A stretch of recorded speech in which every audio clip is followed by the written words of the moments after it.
بسم اللہ الرحمن الرحیم۔ الصلاۃ والسلام علیک یا سیدی یا رسول اللہ وعلی علیک و اصحابک یا نور اللہ، اللہم صلی علی محمد کما تحب و ترضی عنہ۔ اللہ تعالی ہم سب پر رحمت کرم فضل کی نگاہ فرمائے، نماز کی، استغفار، درود شریف، ذکر و اذکار کی پابندی عطا فرمائے۔ کہ ایک خاتون کہتی ہیں کہ اللہ کا لاکھ لاکھ شکر ہے کہ میں اب نماز کی پابندی کرنے لگی ہوں، ورنہ میں نے ایک زندگی ایسی گزاری ہے جس میں نہ نماز تھی، نہ روزہ، نہ ہی ذکر و اذکار، نہ ہی درود شریف، نہ ہی استغفار، اور گناہوں میں زندگی گزر رہی تھی۔ کہتی ہیں کہ اب اللہ تعالیٰ کا کروڑہا احسان ہے کہ گناہوں سے نفرت ہو گئی ہے، اور یہ اس وجہ سے ہوا ہے کہ میں نے استغفر اللہ العظیم کا ورد کیا۔ کہتی ہیں جب کہ میں نے استغفر اللہ العظیم کا ورد اپنے مقصد کے لیے کرنا شروع کیا، اپنے کام کے لیے کرنا شروع کیا، کہ اسے طاق راتوں میں پڑھا جاتا ہے، یعنی آپ اسے جو ہمارے اسلامک منتھ ہیں، اسلامک منتھ کی جو طاق راتیں ہیں، پہلی رات کو پڑھیں گے، دوسری اسکپ کر کے تیسری کو پڑھیں گے، چوتھی چھوڑ دیں گے، پھر پانچویں پڑھیں گے، چھٹی چھوڑ دیں گے، ساتویں پڑھیں گے، جب تک مقصد پورا نہیں ہوتا تب تک یہ پڑھنا ہوتا ہے، اور رات سونے سے پہلے 70 منٹ پڑھنا ہوتا ہے۔ کتنا پڑھا جاتا ہے تعداد نہیں دیکھی جاتی، بس توجہ دھیان سے 70 منٹس استغفر اللہ العظیم پڑھنا ہوتا ہے۔ تو کہتی ہیں کہ میں نے تو اپنے مقصد کے لیے پڑھنا شروع کیا تھا، اور میرا تقریباً 50% مسئلہ تو حل ہو چکا ہے۔ کہتی ہیں کہ ہمارے یہاں بڑے مسئلے مسائل تھے، لڑائی جھگڑے آپس میں بنتی نہیں ہیں، گھر میں کافی مسائل تھے، اور ساتھ ساتھ ہمارے ایک عزیز ہیں جن سے ہمارے پہلے بہت اچھے تعلقات تھے، ہمارے محسن تھے، وہ ہم سے ناراض ہو گئے، اور ہم سے ایسا ناراض ہوا کہ ہر طرح کا رشتہ توڑ دیا، نہ خود ملنے آتے، نہ ہم جا سکتے، نہ فون پہ رابطہ کرتے۔ کہتے ہیں کہ کسی سے کہلواؤ بھی تو بھی جواب نہیں دیتے، وہ اتنے زیادہ ناراض ہوئے۔ اللہ جانے کہ انہیں کیا بات بری لگی، کیا مسئلہ ہوا، بہرحال وہ ہم سے بہت زیادہ ناراض تھے۔ اب کچھ سمجھ میں نہیں آ رہا تھا کہ کیا کروں، درود شریف پڑھنا شروع کیا۔ درود شریف پڑھنے کے سبب سے اللہ کریم نے مجھے استغفر اللہ العظیم کے بارے میں شعور دیا، کچھ ویڈیوز سامنے آئی، سنی، تو استغفر اللہ العظیم پڑھنا شروع کیا۔ کہتی ہیں کہ چند طاق راتیں ہی پڑھی تھیں ابھی کہ وہ عزیز ایک دن ہمارے خود گھر آ گئے،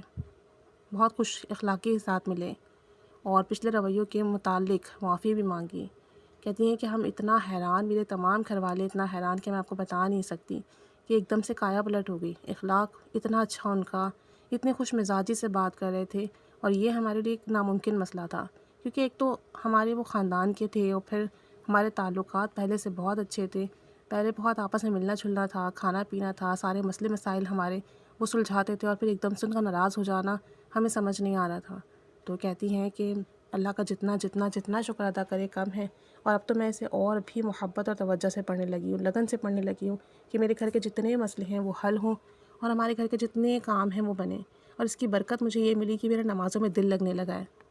ذکر و اذکار میں دل لگنے لگا ہے، پہلے سے زیادہ دل چاہتا ہے کہ نمازیں بھی پڑھوں، ذکر و اذکار بھی کروں، درود میں بھی اضافہ ہو گیا الحمدللہ۔ اور کہتی ہیں کہ گناہوں سے بھی رغبتی مل گئی ہے، اور سب سے بڑی چیز ہی یہی ہے، اب نہ ٹی وی دیکھنے کا دل چاہتا ہے، نہ ہی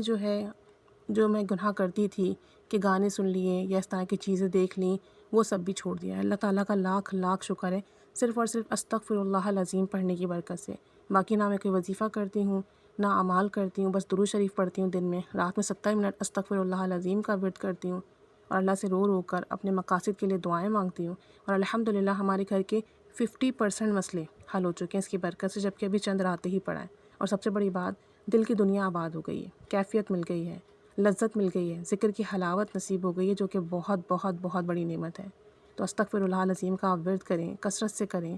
70 منٹس اللہ کی بارگاہ میں حاضر ہو کے کر رہے ہیں، دنیا کو بالکل چھوڑ کر، کسی سے بات نہیں کر رہے ہیں،